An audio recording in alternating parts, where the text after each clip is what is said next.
This playthrough is rated M for mature. I'm staring into your souls, viewers. Shepard says so. Greetings and salutations. Vauldemare back here with another episode of Mass Effect. In the last episode, we finally finished the episode of E Prime, saw a weird vision of like synthetics, flesh, and death. And now we're back on the Citadel, the hub for all the known universe and all the races to get together and bicker amongst themselves and deal with red tape. Isn't politics grand? At least the place looks good anyway. I mean, look at that. And I love the background music. You'll hear it every once in a while. I think the guy who did the main music here is Jack Hall. I think it was like Jack Hall, Sam Hewlick, and like I forgot the other guy. It was like Richard something. Sorry if I forget their names, but I think Jack Hall is the main like composer, like head of the songs. He did most of the songs for this. I think he did this one and 2. I'm not sure if he did 3. I think he did some songs for 3, but I think they got a new guy for the 3rd one. That's probably why it sounds so different from the 2. But I thought he did a really good job with like just the science fiction-y soundtrack for this whole place. But now we can explore the place. Now, if you want to just get to the game straight as is and get to the plot, we can go straight to the Citadel offices or whatever through the rapid transit system here. By accessing Citadel Transit, terminals like this one can travel directly to specific locations throughout the Citadel. As you discover areas of interest, more destinations will become available. And then, yeah, as soon as we find them, then we can teleport to those. So I could go to the Presidium and go to the Citadel, which you need to anyway. You can't explore the rest of the Citadel without that. And a lot of quests and stuff will unlock as soon as you talk to them. As well, quests will also unlock when we finish the Citadel officially, like until we explore the rest of the world or rest of the universe, I guess, or however you want to say it. As is, you know, I am spoiling a little bit that we're going to be exploring, but it is a space game, so. Sure is peaceful here. You can talk to. This place is a little too perfect. Like they're hiding something. Yeah, you can talk to Ashley and Kai, and they have a couple lines of dialogue, and then if you find specific points of interest, they'll talk to you, or they'll talk if you talk to them in front of a specific place or item or whatever. Big place. I can't tell the aliens from the animals. Whoa, isn't that a Ashley? Isn't that a bit you know, yeah, that's one of the first things like people don't like about Ashley is she acts like that throughout the whole game. But the thing is, okay, there's never really a good reason for it, but there is an explanation for it. That's the word I want to say, and we learn about that from Ashley later on. So, anyway, let's go in here and just get some codex information and stuff like that. I think there's a couple. Hello. I can't believe I landed a job here. This place is fantastic. Oh, glad to hear you're a diplomat's assistant. So if we check here, we get some codex entry. I forgot which every spot, what codex entry it gives us. I do forget. But like I said, at some point I'll probably either do like an episode or maybe I'll do like a bonus thing where I just go over the codex stuff. So that way people who just want to watch the story can go from there. Human, delighted, welcome. It is good to meet you. Well, thank you. You're very nice for a big creature. Yeah, you could skip this part. It probably is the best to just go to the Citadel Tower and just go straight to what we need to do there. That way we can just explore the rest of the place later, because we'll have to go back to like a lot of these places eventually. So, yeah, let's decrypt this guy's. I think this is supposed to be the CSEC headquarters or something, or not headquarters, but like the head CSEC right here. But yeah, we're about to just go up around behind this thing and hack his computer. So, Kaiden, if you would do the honors, because I can't actually decrypt as this class. Diplomatic advisory warning. The following message was transmitted from an untraceable account to multiple recipients across the extranet. Further monitoring of the situation is warranted. My fellow biotic, you have been selected to receive this transmission because of our shared plight. Few understand us, few tolerate us. We must stand together. We must build our own new world. Come, join us in the Hawking Edda cluster. Only as one body can we right the wrongs done to our kind. That seems ominous. We'll have to check that out later. Yeah, if you check that out, it unlocks a possible quest and location to explore later on. I think someone mentions about checking this out too if you talk to someone, we'll probably eventually run across them, but I could have swore like some of this stuff is mentioned, because otherwise why would you go into this guy's office and just hack his computer without even talking to the guy? Do you have anything else to say? Sure is peaceful here. Well, they've built themselves quite the lake. Wonder if anyone ever drowned in it. Yeah, probably. I think they make a joke about that in the second game somewhere. Commander Shepard, I didn't expect to see you here. Did Ambassador Udina send you? Oh. Walt sent me. Nobody sends me anywhere. I just need some information. You humans are always so curious, always sticking your fingers into someone else's pie. Is that the right expression? Never mind. Forget I asked. Was there something you needed, Commander? I think, if anything, that's a southern expression, so that's a very specific place. Although, with humanity having spread out across the known universe at this point, who knows what expression could be anymore. So what's your attitude towards humans, alien? I get the feeling you're not too fond of humans. No, I just don't trust your kind. Not yet. You humans are eager to take all the power you can get, and you're being given a lot. If the Council wants to make humanity their new favorite pet, that's their business. But I don't have to like it. Hey, I'm no one's pet. The Council treats us like second-class citizens. We have to fight for everything we get. Good. Then fight for it. But don't expect the rest of us to just sit back and let you take it. I'm a busy man, Commander. Are we done here? You're busy, but you're going to answer all my questions like a good little NPC. What do you know about the Spectres? They're the right hand of the Council, or so they like to be called. More like the underhanded side of the Council. We didn't actually ask him who he was, but basically this is Executor Palin. I think he's the head of CSEC, which is the... or something like that. But yeah, I believe he's the head of CSEC, but he's basically the... I guess the boss, you know, kind of like... who is it in the police? It's not an executor, it's a commissioner, or commissar. Commissioner? He might be the commissioner or something like that. You know, like them? What do you have against the Spectres? I can't abide any organization that considers itself above the law. Especially when it's left up to each individual Spectre to decide when and how to bend the rules. You know, Spectres kind of remind me of judges from Judge Dredd. I wonder if that's a similar mentality or not. That's a bit naive. Sometimes you have to bend the law to keep people safe. I've been with CSEC for 30 years. I've never had to break the law to do my job, not once. Yeah, right. You expect us to believe none of your officers are corrupt? There are over 200,000 CSEC agents. Some of them are going to be bad.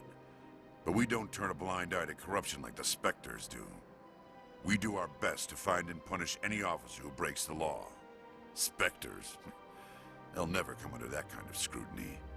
Yeah, he says that, but he's on the top of the food chain. I mean, I bet any of the bad ones are on the very bottom of the food chain, which he probably doesn't even... Like I said, he has so many CSEC officers. How he's going to keep up with all that stuff? And what if his underlings are corrupt, you know? So, anyway, Spectres are important. The galaxy needs people like that. People who do the dirty jobs. I agree. But they need to be held to a higher standard. They need to be accountable. Saren's out of control. We both know that. But because he's a Spectre, the Council doesn't want to do anything about it.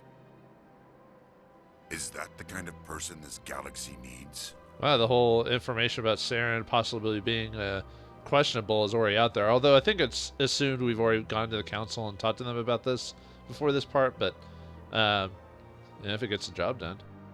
Absolutely. The only thing that matters is accomplishing the task. Maybe. But I've never had to cross that line to get the job done. Never. Well, aren't you special? Aren't you a paladin?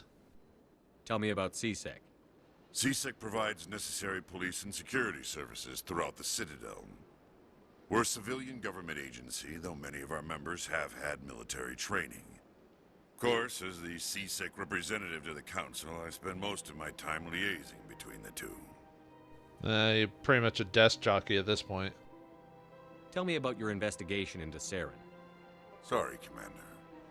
I don't make a habit of giving out details about ongoing investigations. Well, I guess we can know you're not going to just spill the beans to any Tom, Dick, and Shepard that comes your way. I'll be going now. Goodbye, Commander. But yeah, we get some. I forgot what.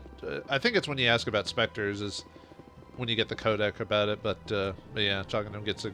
It's almost better, even if you don't listen to the conversation. It's better just to talk to everyone, just to get the experience. You know, you could always just X through everything. You know. This place seems strange. I wish there were more humans around. I know who to talk to. Ooh, this must be a bar. Oh yes, a bartender. Well. Do you have all the skivvies, the hoo-haws, and the notes, the jam? Hello, Commander. Can I get you something? How do you know I'm a commander? I'm not wearing my stripes on me. You know who I am? Your arrival created a bigger-than-average stir among the diplomats and hangers-on around here. There's always something new happening around here. I could fill you in. What was on with some that points of animation? interest if you'd like. Oh, sorry, I didn't mean to keep talking. What was with that animation? Okay, he was wiping the table, but he had nothing in his hand to wipe the table. He was just wiping it for like no reason. I assume they're just trying to make it look like an actual bartender, like most bartenders would if you're talking and rambling. They're trying to do stuff while you're rambling and stuff like that. But yeah, go ahead, talk my ear off. What's going on around here? Well, you found the embassies. Not much going on here. Across the bridge, you'll find the bank, the Emporium, and Shaira's. If you haven't heard of her, you soon will. If you need supplies, you can try the markets one level below. For entertainment, I'd try Flux or Cora's Den. Well, since you mentioned them specifically, we should check them out later. And Shiera, I think that diplomat, the Elcor diplomat, talked about her. What is Shiera's? The consort, she entertains clients who can afford her services. Most of the diplomats and ambassadors have visited her at one time or another. She's a very powerful woman, but also very respected. Yeah, just like ladies of, madams of like adult houses and maison derrières and stuff like that. Like they hold a lot of power because you can hold power through the power of the physical of the flesh, and if people know what they know, you can grab them by the balls, so to speak. So that's not surprising. Tell me about Flux and Cora's Den. Well, Flux has gambling and dancing, certainly more lively than this place. Cora's Den, on the other hand, well, let's just say it's livelier and deadlier, all at the same time. Ooh, sounds like a fight might occur at that point. At one point. Goodbye. What? So long, Commander. Have a pleasant day. I have to go now. I don't have time to talk now. I'm very busy. Well, aren't you nice? But remember, she has a name, by the way, so we'll be talking to you later. At some point. Just remember her for later. Don't believe the rumors. The consort would never reveal her secrets. Of course she wouldn't. She'd be tossed at the nearest airlock if she did. I suppose. Besides, Nick, the consort's nothing like the girls back on the colonies. She's... You don't have to do it with her. You can just talk to her if you want. Is that all you did, Jazz? Just talk? I didn't say that. Ha! I bet you did too. Shut up, Fredericks. The interesting thing about people talking, like I said, you don't have to do it with her, which is weird. This is a mature rated game. Yeah, they just say do it, as in like, okay, we're not 5. We know what you're talking about. You'd be surprised how many stories you hear of people like hiring strippers or prostitutes and just hiring them to talk and not actually do any sexual acts or anything like that. Because some people are just that like depressed or lonely that they'll pay for someone's time. And obviously, as psychiatrists, got to charge you like, $500 an hour, while a prostitute only charge you like, $50 an hour or something like that just to talk to you. So yeah, that's not surprising actually. What do you want? Oh, Commander. Is there something I can do for you? Relax, Private. This isn't an inspection. Right, sorry. What can I do for you, Commander? I've heard this voice actor before, but I can't put my name on it. He's either a voice from a character from a cartoon when I was younger or something, but his voice screams like I've heard it before somewhere. And not just as an NPC, but like either as a main character or multiple characters in like games and stuff like that. But what can you tell me about the Asari consort? Well, she's an Asari who works here that is, she helps people with things. You never went to see her, did you, Fredericks?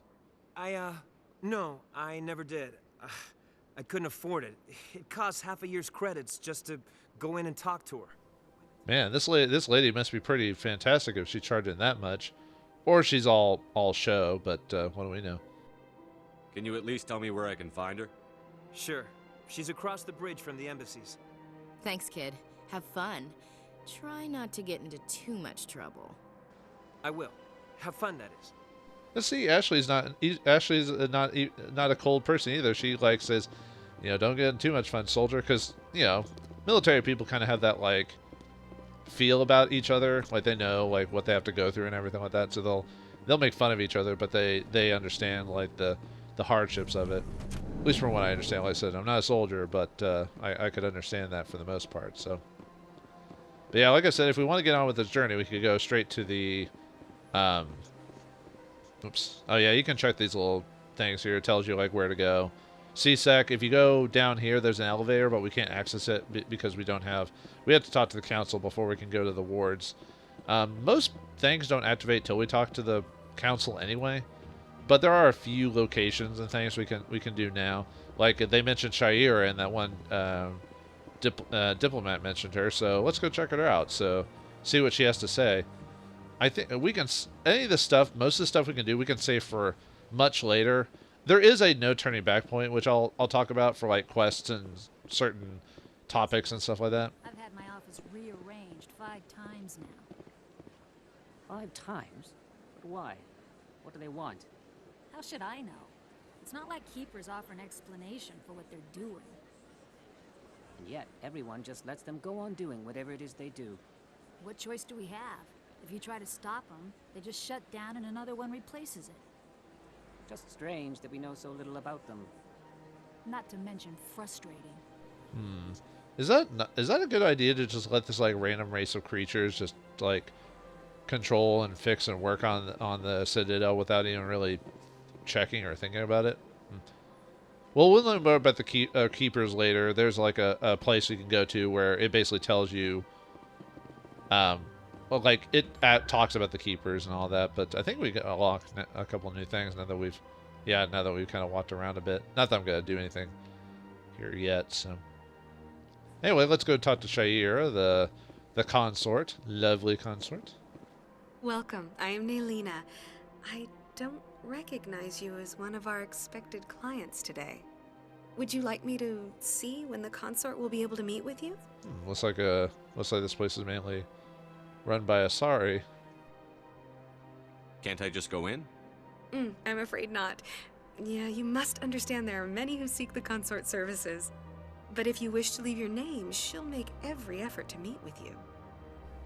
Yeah, right. I'm just like some no-name human who's trying to be a Spectre. The hero Torfan! She'll listen to me now if I mention that name. Everyone else does. What do you do here, Nelina? I'm one of the consort's acolytes. Many of the people here today will not see the consort, but they expect to be attended to just the same. It's our job to ensure that they leave contented. Ooh, contented? What do you mean? What exactly do you attend to?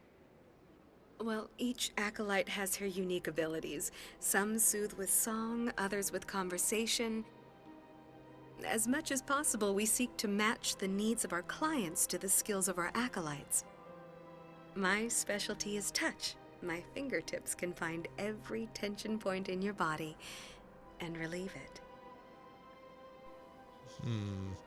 So basically a massage, or was it Eastern culture like a needle massage or whatever it is, where they poke holes in your body to like release ki apparently and whatever? I don't know. I'd like to try out your services. Excellent. I'll add you to our client list. We should be able to see you in 3 or 4 months. Really? Yeah, forget it. You're not that good, honey. Nobody's worth that much of a wait.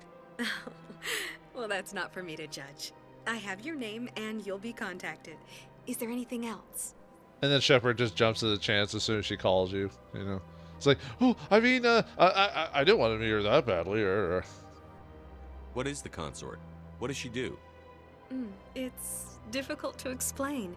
She's many things to many people, and something different for each. Some seek her for advice, some for entertainment, others still for pleasure.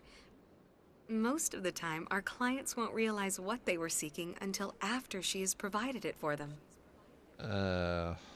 Like filling in a hole, if you know what I mean. You make her sound like some kind of oracle. No, not in the usual sense. She's merely a woman with remarkable compassion and a generous spirit. I suggest you make an appointment and see for yourself. And see her in like 6 months, a year. Yeah, well, anyway, I'll leave now. I think I'm done here.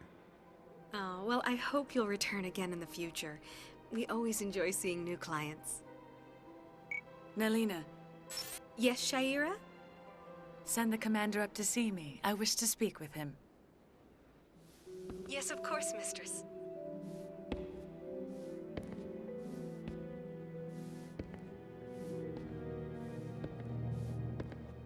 Huh. It appears the consort has taken notice of you. She'd like to meet with you now. Well, you know what? I'm Commander Shepard, the hero Torfon. Maybe later. If I have time, I'll speak with her. Well, don't wait too long. I wouldn't want you to miss this opportunity. She'll be waiting upstairs if you choose to go. You can, you don't have to do this, by the way. You can skip it. But, and this is like this, whether you're femshep or maleshep, by the way. So, just if, like I said, in most cases, femshep can do what maleshep can, except in very specific situations. I see even the humans find the consort irresistible.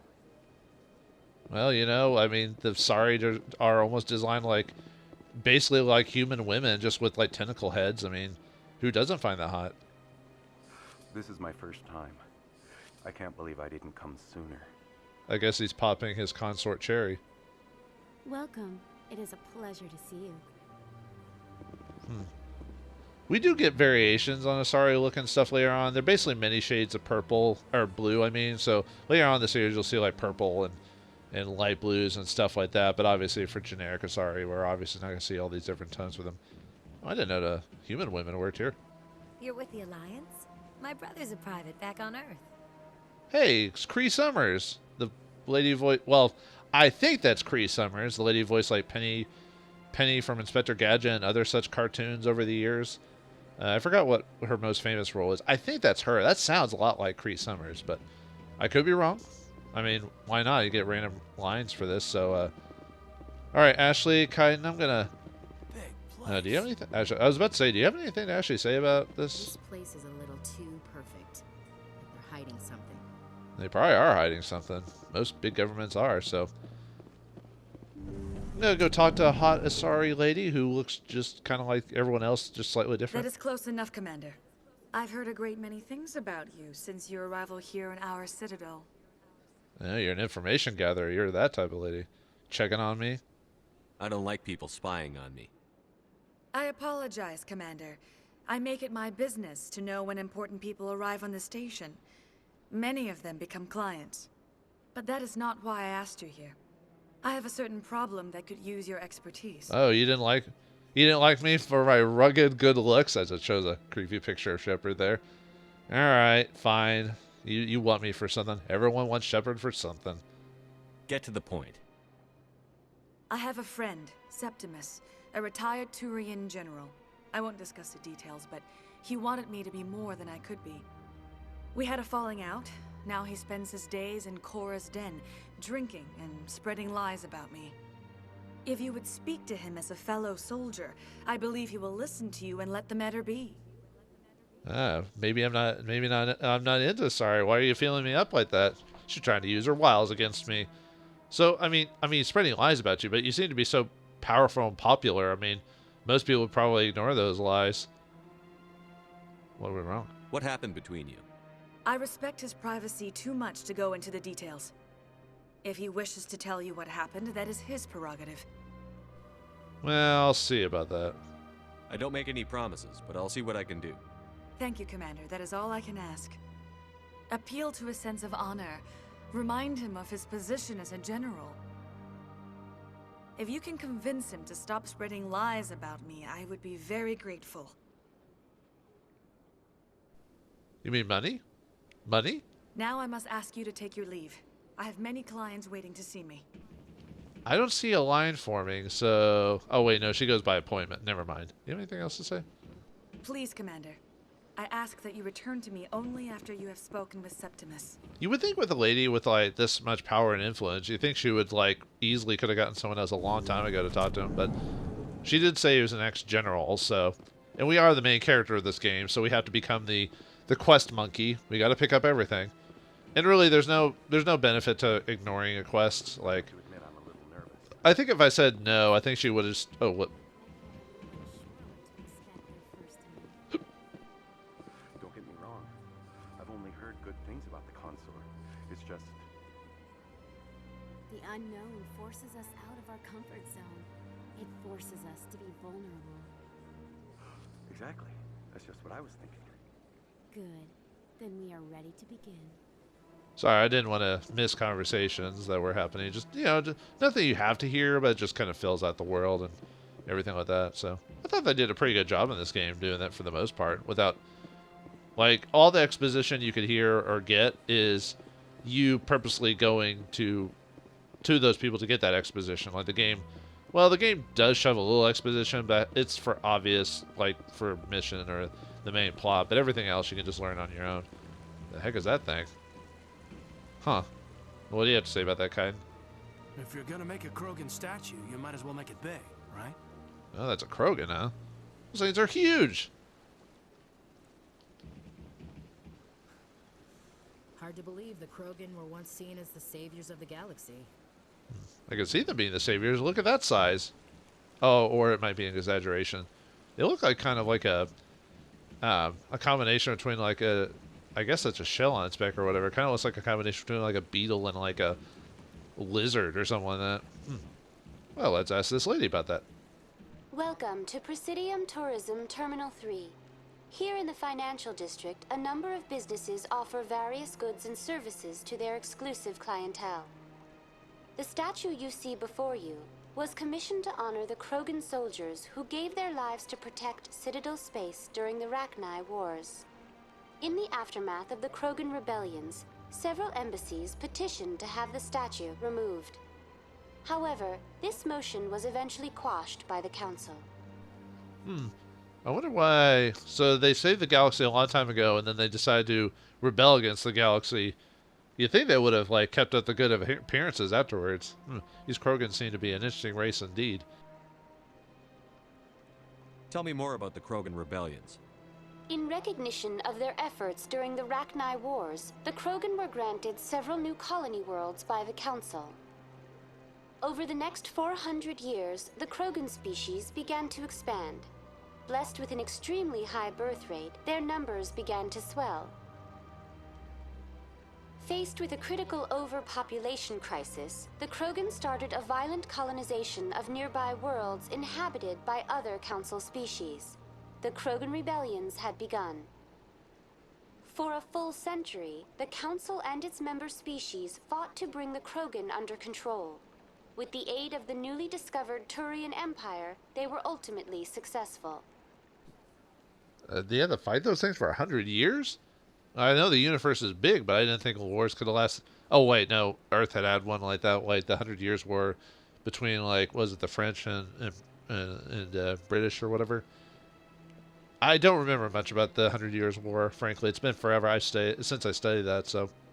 Yeah, it does sound like a vicious cycle. You needed the Krogan to stop the Rachni. Then you needed the Turians to stop the Krogan. So who's going to stop the Turians? I am sorry, but that question is beyond my programming parameters. The Turians are members of the Citadel Council.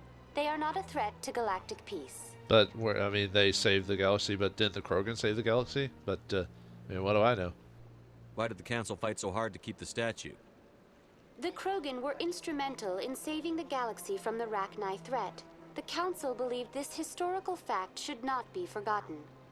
The Council also hoped that preserving the memorial would improve diplomatic relations with the Krogan and bring about a peaceful resolution to the rebellions.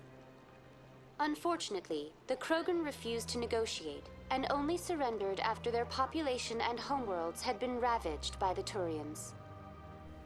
You know, the Krogan kind of remind me of like either orcs from like fancy settings like D&D or something like that, or maybe even Klingons from like Star Trek or something like that. That serves them right. Sounds like they got what they deserved. I am sorry, but a value judgment of that nature goes beyond my programming. I'm sorry, I'm a VI. I have no I don't have an opinion. What were the Rachni Wars? Nearly 2,200 years ago, explorers seeking to expand Citadel space opened up mass relays leading to systems controlled by the Rachni. A highly intelligent and aggressive insect race, the Rachni unleashed a war of conquest against the rest of the galaxy that lasted for nearly 3 centuries. The emergence of the Krogan finally turned the tide in favor of the Citadel species. Krogan forces provided the numbers necessary to halt the Rachni advance and drive them back.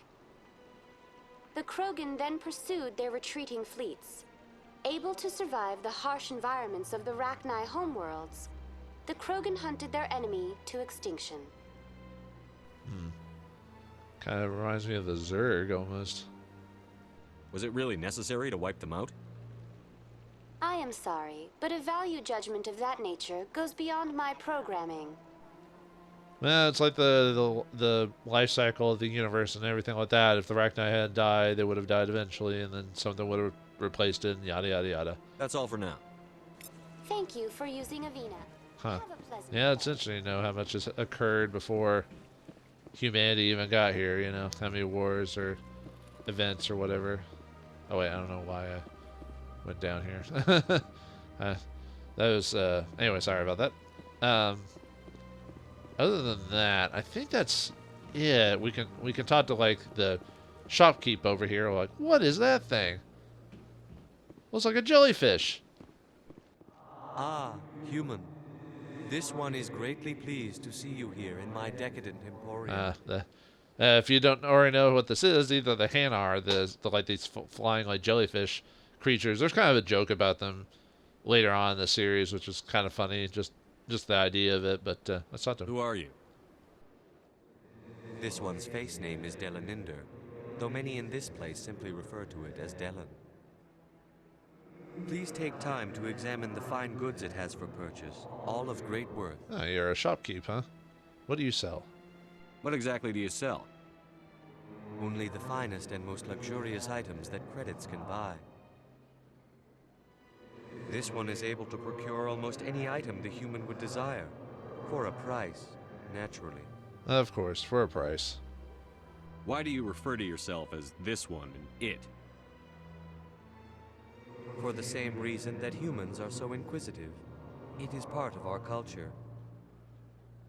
Specifically, Hanar only refer to themselves in the first person with family or intimates. And we rarely do so with other species.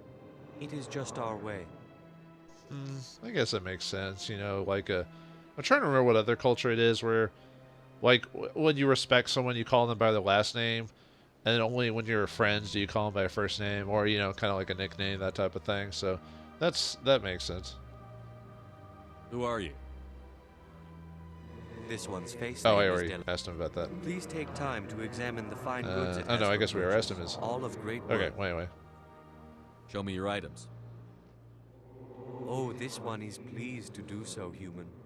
You will not be disappointed. And then yeah, in this game, instead of like opening up the item menu and just buying everything, it specifies like what specific thing you want to like. You can view non-human armor. What's a Turian's gonna join our group? All right, thanks for spoiling that game. For the most part, I don't know if I mentioned this last episode when I talked to the acquisitions guy. I almost never buy anything from the stores because 9 out of 10 times I usually find better armor just over the course of the game via the story or missions or whatever. The only time I buy stuff is when it's the Spectre armor. I mean, that's up to your playstyle, obviously, and at some point you'll start getting so much stuff, you'll have enough Omnigel and credits to probably buy whatever, but I usually just wait for the game to give me better armor. Yeah, we get Codex entry for talking to the Hanar here. Then we can also show standard equipment, which will be just weapons and guns. Like I said, if you want to... actually, I can't even afford most of the stuff anyway, even if I wanted to, so... Yeah, like I said, I usually just wait for the game to give me that. But we will buy the unique license here, even though I don't technically need it. But it'll buy a license for the Quartermaster so we can buy Cita Foundation stuff. So we'll buy that. And then just look over. Oops. I think I'll be going. Accidentally pressed Return soon. X too quickly. This one receives new shipments regularly. No, you don't. Actually, you kind of do, but not enough to be, Commander, like, warrant it is good coming to back see to you you again. specifically. Right. It's better just to Oh, go to this your one is requisitions pleased to officer do after a so. point. Yeah, this guy sells weapon and grenade upgrades. Nothing, like I said, don't really need to buy it. I don't think so. Even on, if I remember correctly, even on when I played this on Insanity mode or whatever, I don't remember having to buy equipment, like to make up for the difficulty of the game. Like I said, I just, because it did like, per area had its own like difficulty. So it was, I don't know. I feel like the game gave me enough without having to spend the money on it. What's this?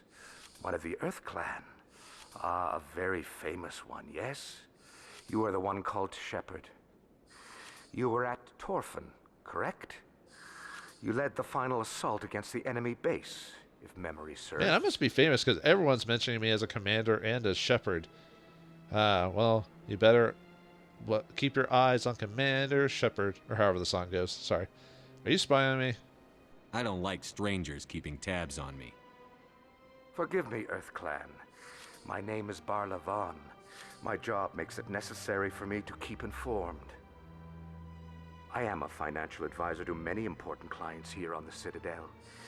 When someone as important as yourself arrives on the station, I take notice.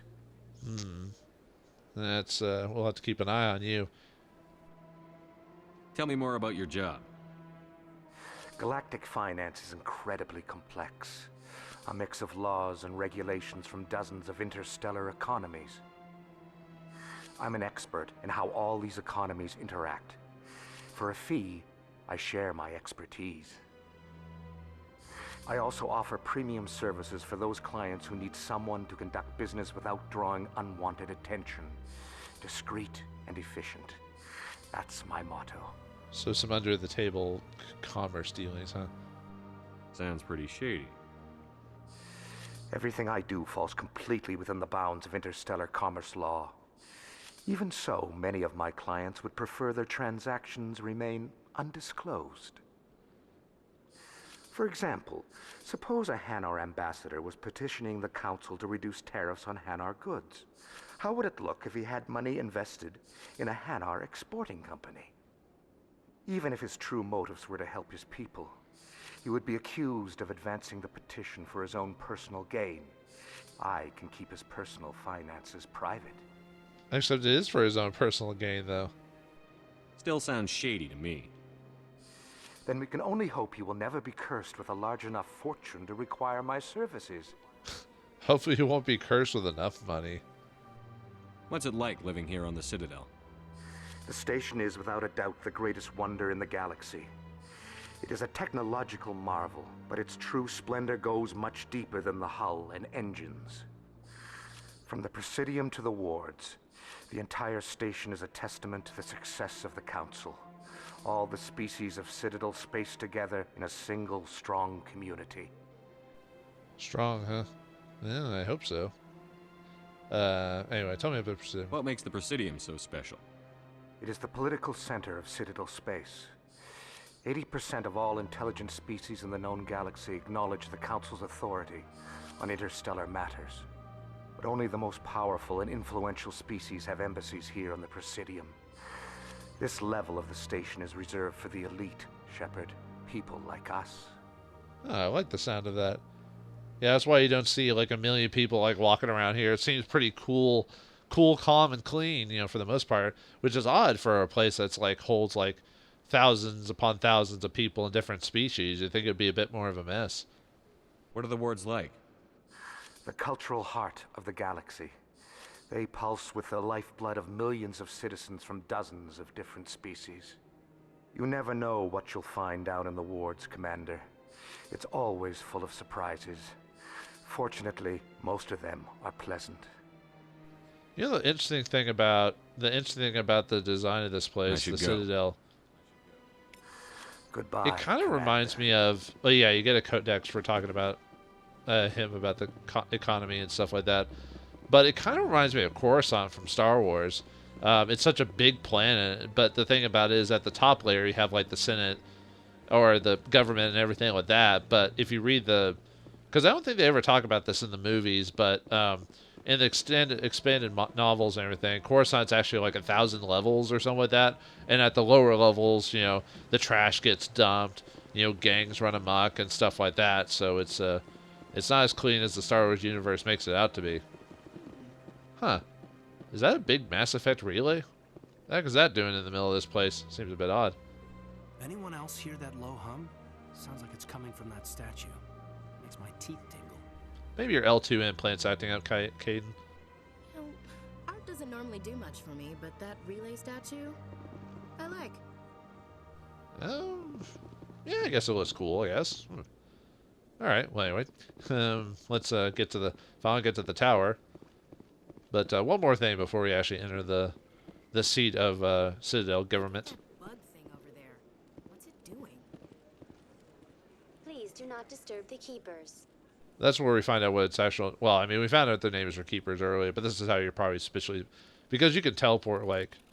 You could transit right over here and then run into her. But you're just. I thought you were going to comment about the This place is a little too perfect. Please don't disturb the keepers. Welcome to Presidium Tourism Terminal 2.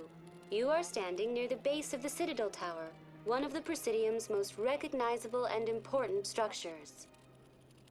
Behind me is the spectacular Relay Monument, a scale model representation of a Prothean mass relay.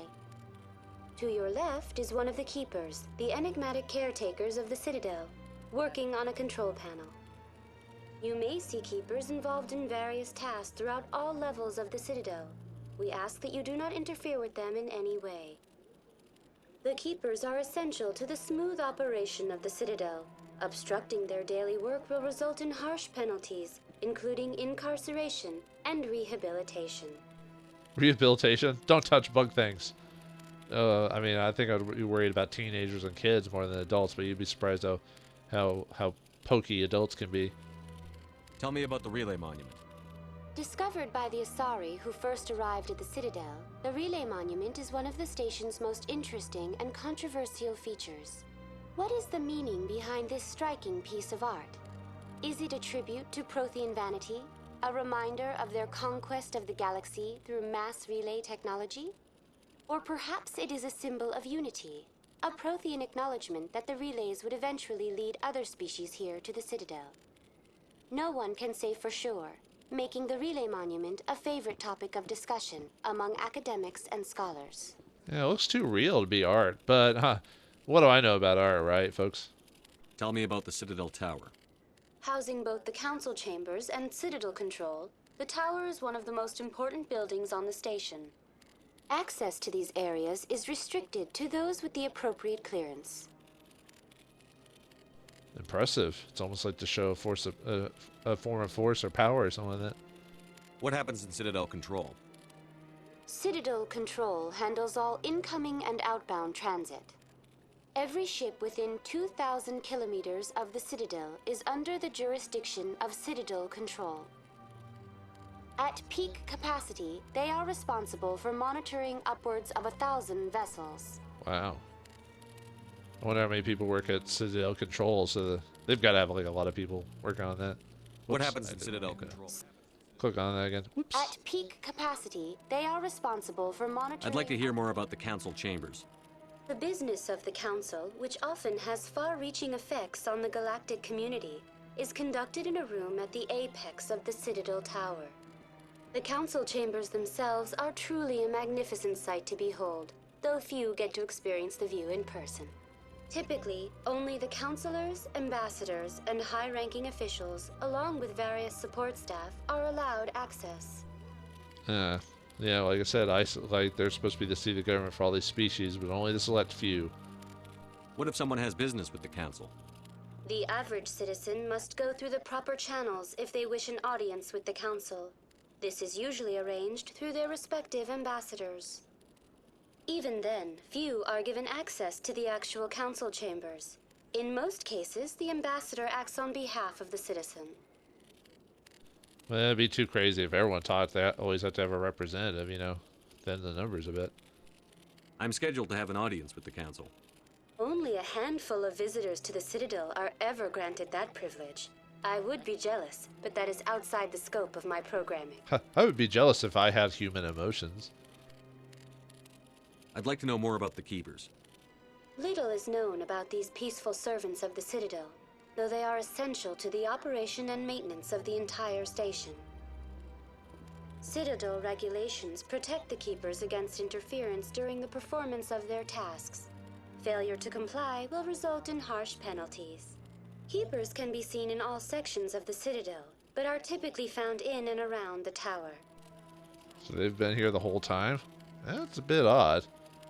Just fixing this place? That seems like a weird task for a somewhat sentient race. I assume they don't talk or anything like that.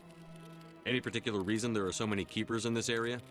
The Keepers do not communicate with other species. It is assumed, however, that the tower houses the Citadel's primary control systems. Many of the station's systems, such as navigation and life support, function automatically.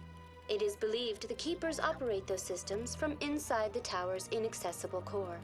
The Keepers also make frequent appearances in the council chamber itself, though they appear to be just passing through on their way to some other destination.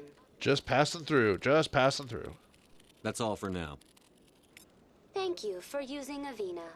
Have a pleasant day. That'd be creepy to see like doing something in your office or whatever, and the Keeper Citadel Tower, and then one of these things just walks on through, maybe while you're showering or something like that, and you're like, what the?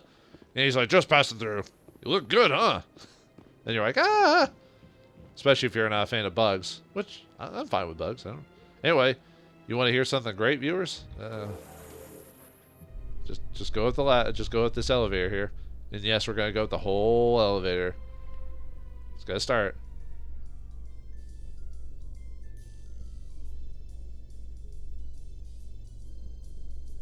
The council isn't gonna ask me any questions, are they?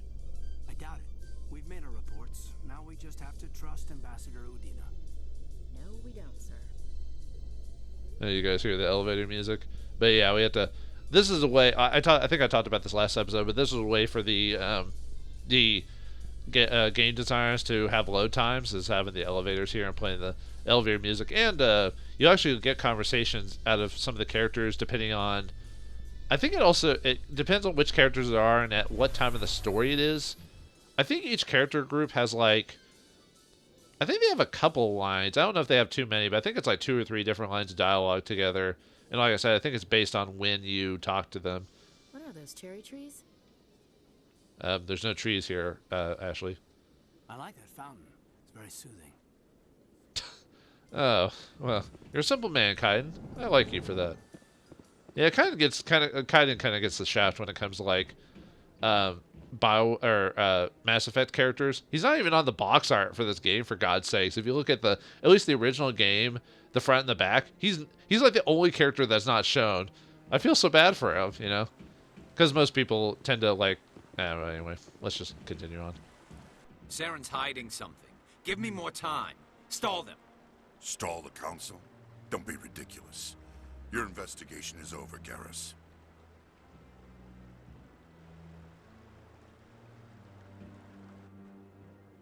Commander Shepard, Garrus Vicarian. I was the officer in charge of the CSEC investigation into Saren. Garrus, you seem like a nice fellow. You blew it! Sounds like you came up empty. Saren's a Spectre. Most of his activities are classified. I couldn't find anything solid. But I know he's up to something. Like you humans say, I feel it in my gut. I think the council's ready for us, Commander. Good luck, Shepard. Maybe they'll listen to you. I wonder if we'll run across this guy later. I also forgot to talk about the conversation bits in Mass Effect. You know, sometimes they'll say one thing, but then you'll say something else. It's almost like the line there is when you choose it, it's for us as the player what we think about this whole thing. But then when Shepard actually talks, is what the Shepard would say, or trying to be almost diplomatic to a point anyway, depending on how you view it. So you don't want to keep the council waiting. Maybe we'll run across you later. You seem to be slightly different than some of the other Turians. Actually, we only ran across 2 other Turians, and they looked completely different from each other, so never mind. Alright, anyway, yep, this is the Citadel Tower, as you can see. Very, Nice, clean. Cherry. Oh, maybe that's what she meant by cherry trees. We just had to step outside the thing and the fountain. Oh, they were just talking about that. Okay, do you have anything else to say, or was it just that? I bet all these staircases aren't just for show. They make for good defensive positions if this place is ever attacked. Oh, Ashley, why would you think such silly things? You sure have to climb a lot of stairs to reach the council. Think that's supposed to be symbolic of their importance? Sounds like something a dictator would do. You know, make you climb a long tower just to talk to him, you know. Oh yeah, I don't think I really have to do anything with these yet. There's something I have to do later on which requires me to like run around back here.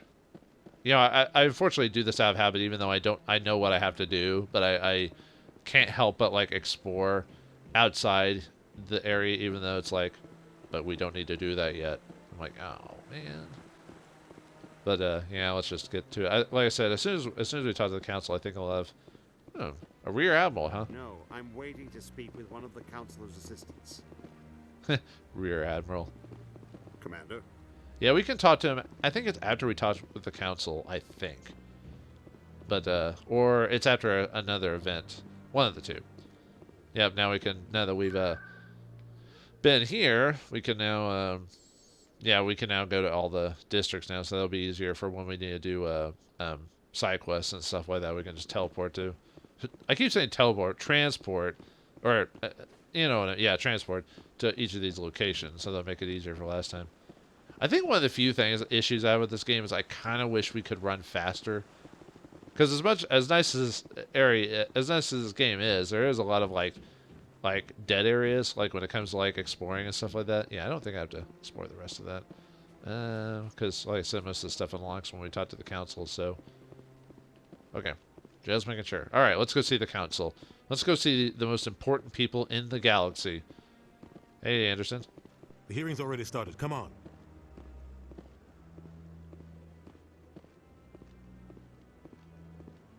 The Geth attack is a matter of some concern, but there is nothing to indicate Saren was involved in any way.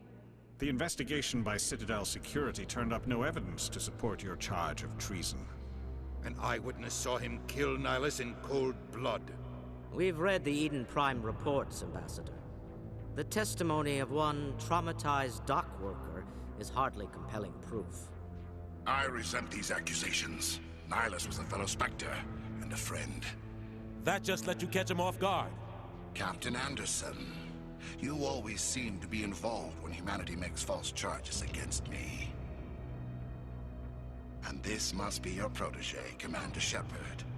The one who let the beacon get destroyed.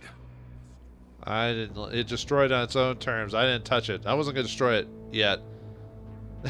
How'd you get involved? How'd you get involved? Or that was you, not me. How'd you get involved? The mission to Eden Prime was top secret. The only way you could know about the beacon was if you were there. With Nihilus gone, his files passed on to me. I read the Eden Prime report. I was unimpressed. But what can you expect from a human? Insults, typical CE8 says. You'll pay! You can expect me to kill you the next time we meet.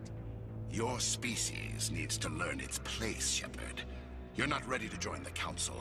You're not even ready to join the Spectres. He has no right to say that. That's not his decision. Shepard's admission into the Spectres is not the purpose of this meeting. This meeting has no purpose. The humans are wasting your time, Counselor, and mine. Man, Udina gets pissed off like all the time. I swear that's like the only switch Udina has in this game is angry. Quit protecting him, I'll find proof. You arrogant bastard. You can't hide behind the Council forever. There is still one outstanding issue. Commander Shepard's vision. It may have been triggered by the beacon. Are we allowing dreams into evidence now? How can I defend my innocence against this kind of testimony?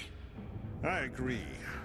Our judgment must be based on facts and evidence, not wild imaginings and reckless speculation. Do you have anything else to add, Commander Shepard? Well, you want to see the truth? No. Yeah, what's the point? You're just typical bureaucrats. You've made your decision. I won't waste my breath.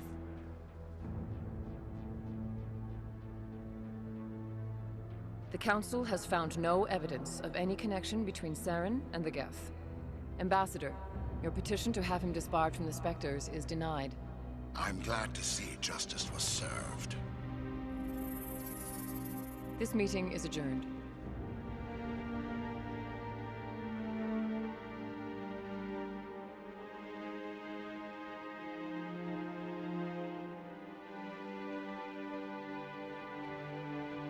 It was a mistake bringing you into that hearing, Captain. You and Saren have too much history. It made the Council question our motives. I know Saren. He's working with the Geth for one reason. To exterminate the entire human race. Every colony we have is at risk. Every world we control is in danger. Even Earth isn't safe. Man, Anderson, you really have a bug up your butt about this guy. I mean, we know he's bad just because the game told us so, but you really seem to have a hard-on for him. I mean, you know, do you hate him? Must be some bad blood between you two. How do you know him anyway? Tell me about this history between you and Saren. I worked with him on a mission a long time ago. Things went bad. Real bad. We shouldn't talk about this here. But I know what he's like. And he has to be stopped. Yeah, there actually is a story based off that. Actually, let me see if I can find it here really quickly. There's like a book about it somewhere. Hold on a second.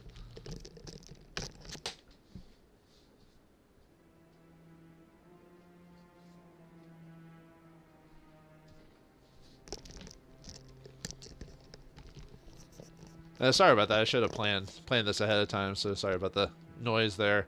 Yeah, it's a book called Mass Effect Revelation. Now, I probably wouldn't read this book for those who haven't finished the game or not, because there is, well, I wouldn't say spoilers, but there is some stuff that talks about Saren and kind of gives you some hints to the game, which makes more sense after you've beaten the game. But yeah, the main character is Anderson. It's about his first mission against, and it deals with Saren is in the story.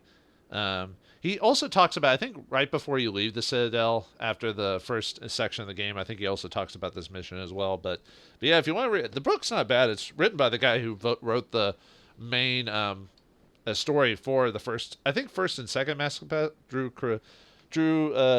Karpshin. I'm sorry if I'm mispronouncing it. I think he wrote the story for the first and second one, and then I think he left halfway through 3 to work on other projects and stuff like that. So anyway, Council want to help us. Now what? What's our next step? As a Spectre, he's virtually untouchable. We need to find some way to expose him. What about Garrus, that C-Sec investigator? We saw him arguing with the Executor. That's right. He was asking for more time to finish his report. Seems like he was close to finding something on Saren. I don't know. He seems like he's too in touch with the with C-Sec. He seems like a straight-laced type of guy. Do we really want someone like that working with us? I'll talk to him. He could be useful. I don't trust him.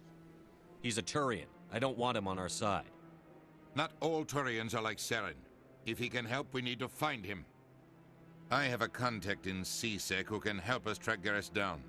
His name is Harkin. Forget it. They suspended Harkin last month, drinking on the job. I won't waste my time with that loser. You won't have to. I don't want the Council using your past history with Saren as an excuse to ignore anything we turn up. Shepard will handle this. Oh yeah, I mean, it's Keith David. We have to respect the captain. The captain deserves better. I'm on it. I don't like this. You can't just cut Captain Anderson out of this investigation. The ambassador's right. I need to step aside. I need to take care of some business. Captain, meet me in my office later. Harkin's probably getting drunk at Cora's Den. It's a dingy little club in the lower section of the wards.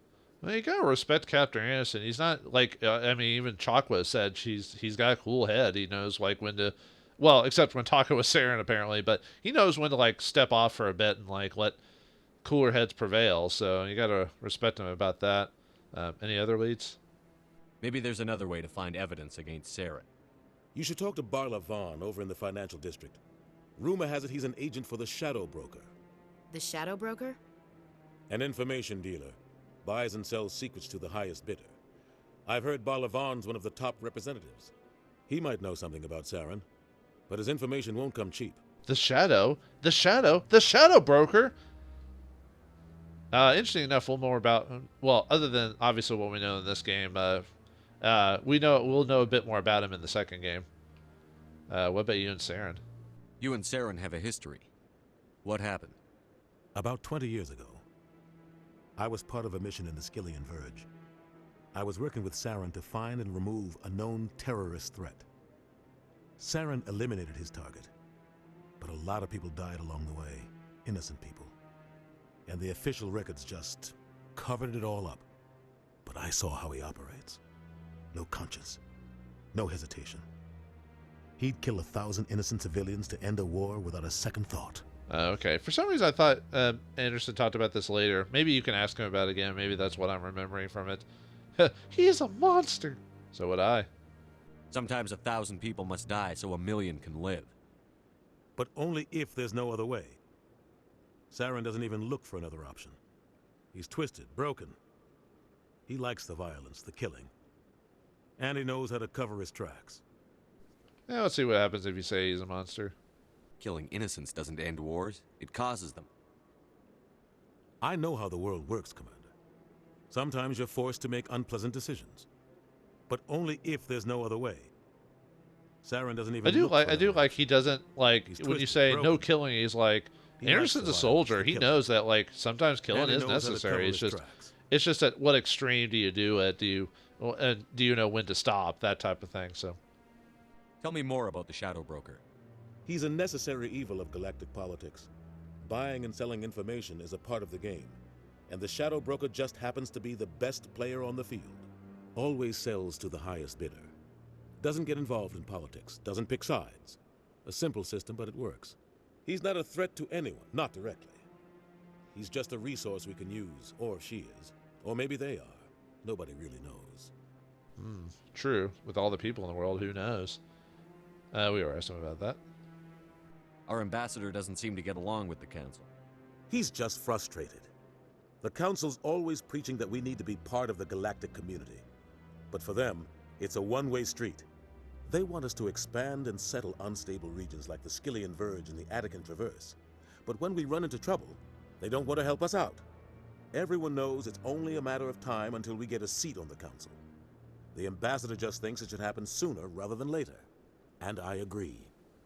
I guess so we can get stuff done faster or whatever. Why do we bother?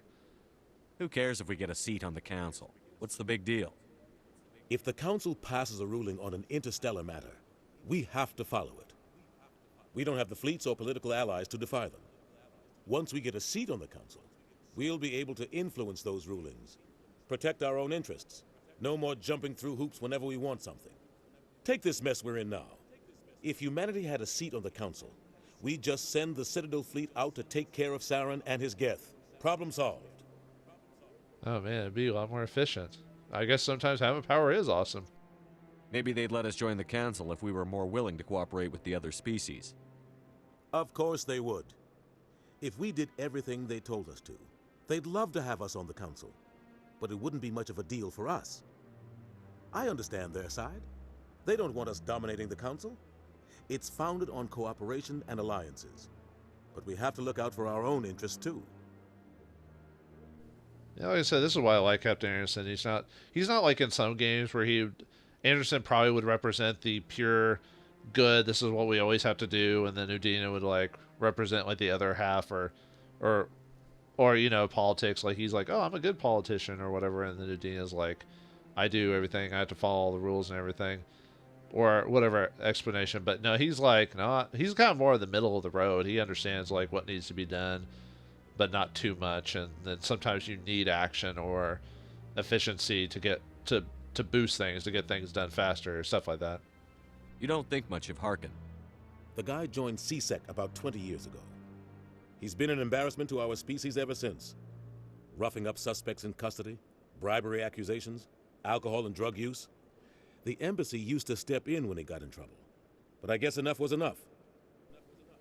You hate him because he's one of the first people to join this government when humanity joined, so it makes us look bad. Ugh. Hate to be a part of that, where like you meet an alien species, get involved in it, and you get a job in like a really important area, and you bungle it up, and people will know you forever as like the human that screwed the pooch. The guy's a scumbag. He should have been cut loose a long time ago. He was one of the first human CSEC officers. Guess it would have looked bad if he got fired. A lot of backroom deals were worked out over the years to keep him on the force. Politics is a dirty business sometimes, but it looks like his time's run out. We've got enough humans in C-Sec now to stop protecting him. We got enough people in there now, so we can kick into the curb. I thought this embassy was supposed to help humans. Harkin may be human, but he's also an ass. He's had more than his share of chances. If the embassy wasn't protecting him, he would have been fired 15 years ago. C-Sec is better off without him. Now, how often do you hear people calling someone an ass these days? Well, I mean, the internet, but you know what I mean. I want to know more about the Spectres. They're not your typical government agency. They tend to work alone, behind the scenes. They take care of problems the Council can't. It's not easy preserving peace across an entire galaxy. The Council prefers to use diplomacy and negotiation. But sometimes more extreme measures are needed. I guess. Is this legal? They sound like shadow operatives. Everything about them is classified. We don't even know how many there are. The latest Alliance estimate puts their numbers under 100. But the Council couldn't do its job without them. They're the Citadel's top agents, the last line of defense, the final option before open war. The entire galaxy respects and fears them. If a Spectre shows up, you know something big is about to happen. Yeah, shit's going down. What happens when a Spectre goes rogue, like Saren? It doesn't happen often. The Council is careful when they select their candidates. But when something does go wrong, there's usually only one solution. Send another Spectre to bring the rogue agent down. Yeah, judge to take out a judge and so forth and so on. How do they decide who becomes a Spectre? You can't just apply to join. There's no training program. Spectres aren't made. They're born. The Council's always looking for exceptional individuals. People who can get the job done, like you. They've been watching you for years. They see something in you. They want you on their side. Nihilus was supposed to give them a final recommendation, but with him gone, things are still up in the air. We were going to become the first human Spectre? Aw, man.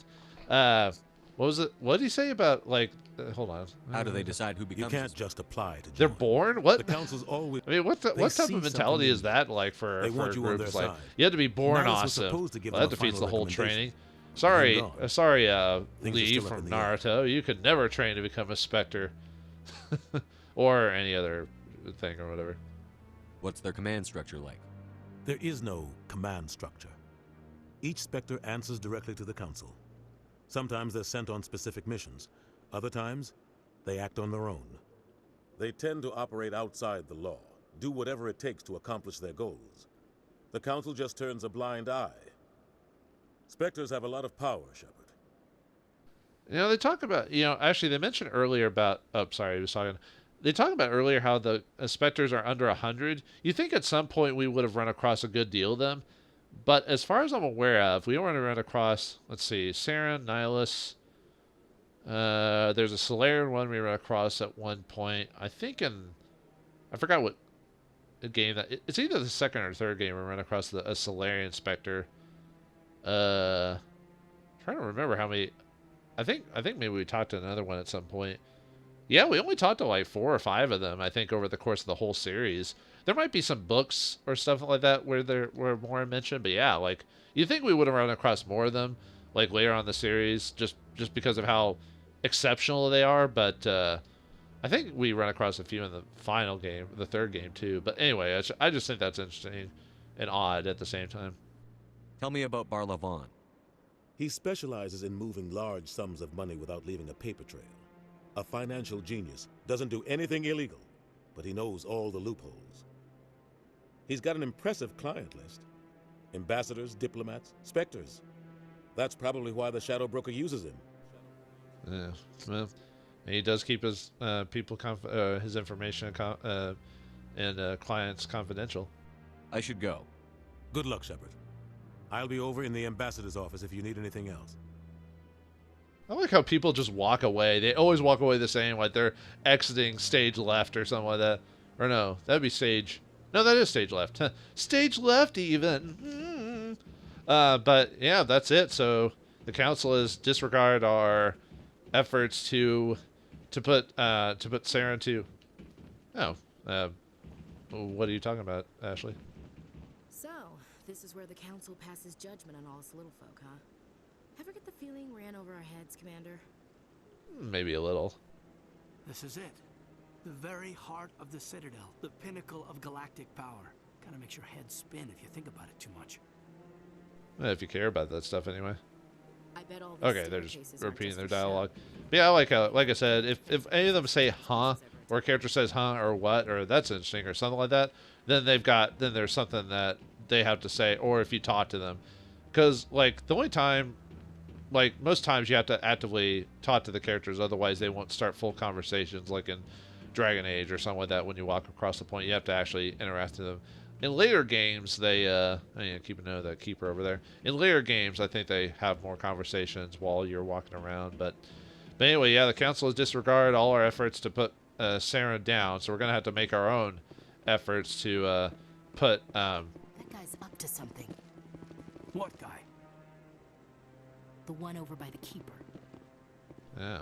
Well, so we're going to have to make our way to... we're going to have to find our own information to put Saren down. How will we do it? Will we go to the upstanding... Not enough data yet. Game? You keep ruining my, like, outro.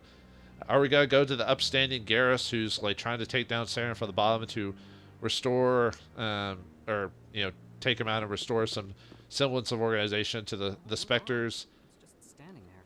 Or whatever he's doing. Or do we go through the black market ways through Bar Vaughn and go through the seedy underworld of this great place? Well, it's an open bar now, folks. I wonder if it knows what I'm doing. So find out what I decide next time on the next episode of Mass Effect.